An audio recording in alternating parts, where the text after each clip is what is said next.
বাংলা সিনেপাড়ায় একের পর এক দুঃসংবাদ।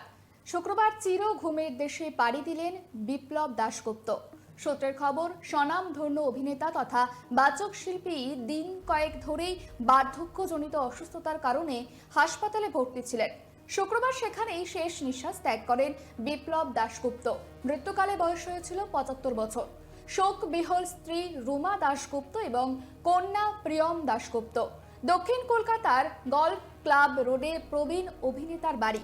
শুক্রবার সন্ধে 6:15 নাগাদ সেখান থেকে টালিগঞ্জ টেকনিশিয়ান স্টুডিওতে আনা হয় প্রয়াত অভিনেতার নিথর দেহ। শেষবারের মতো শিল্পীকে শ্রদ্ধা জানাতে সেখানে উপস্থিত ছিলেন টেলি দুনিয়া, সিনে দুনিয়ার তারকা মহলের অনেকেই।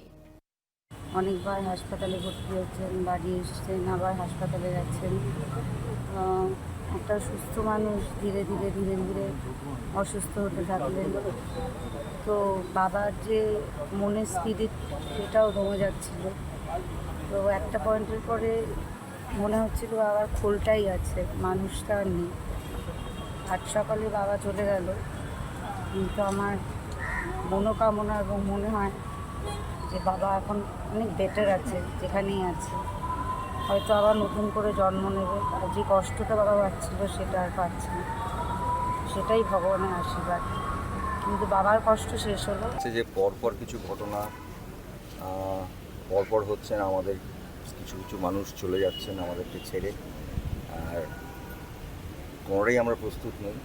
কিন্তু আজকে বিপ্লব দাশগুপ্ত বিপ্লব দা চলে গেছেন আমাদের ছেড়ে, এবং আমাদের সাথে বহু বছরের সম্পর্ক। এটার বাইরেও যেটা আমি বলতে চাই যে হয়তো এখানে অনেকেই উপস্থিত আছে যারা দেখেননি।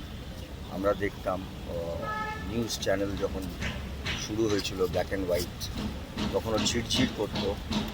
সেই সময় সবাই অপেক্ষা করতো ওনার নিউজ রিডিংয়ের, এবং অসামান্য তার প্রনাউন্সিয়েশন, হিন্দি, ইংলিশ এরা তো বটেই।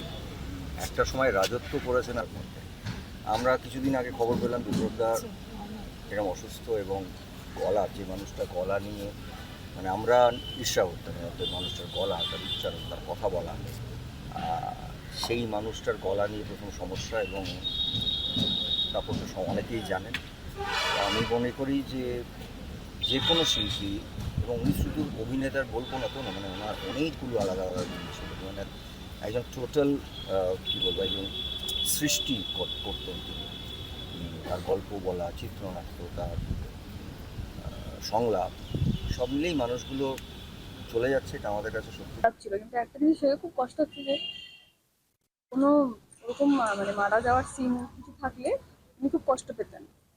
উনি বলতেন যে এটা করতে হবে, ও মরে যেতে হবে, এরকম একটা অদ্ভুত কথা বলতেন। ওনার হাত লাস্টেও যখন ভিডিও করতো তখন এরকম হাত কাঁপতো, ওনার পুরো শরীর কাঁপতো। তো এটাই বলবো যে বুঝতেই পারছি না বিপ্লবদার সাথে কোনো রকম কোনো, মুখটাতে এমনিতেও মাস্ক দেওয়া আছে যাতে দেখতে না পায় সবাই।